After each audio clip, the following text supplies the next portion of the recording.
असं जरी असलं तरी नाथबाबांनी जे वर्णन केलं त्याचा आधार घेऊन आपण काहीसं निरूपण करण्याचा प्रयत्न करू. या शक्तीचे जवळपास कितीतरी पीठं आहेत.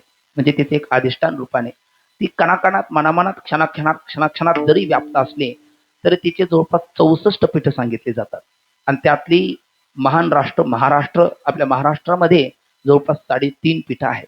बघा ना तुम्ही, तुळजापूरची तुळजाभवानी, नंतर कोल्हापूरची महालक्ष्मी, आणि रेणुकाई कुठची, माहूरची माता रेणुका, आणि सप्तशृंगी अर्धपीठ म्हणून म्हटलं जातं.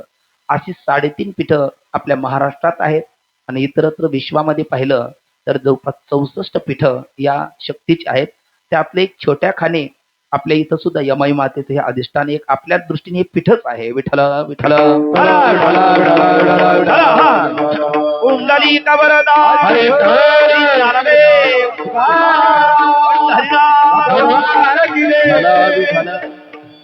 अशा अनेक रूपाने व्याप्त असणाऱ्या या माईचं वर्णन करणारा दक्षिण काशी पैठणनिवासी शांती ब्रह्मनाथ बाबांचा हा 6 चरणाचा जगप्रसिद्ध असा अभंग आहे. भगवान माऊलींचा परिचय स्वरूप शक्ती कार्यत्व अवच्छेदकाने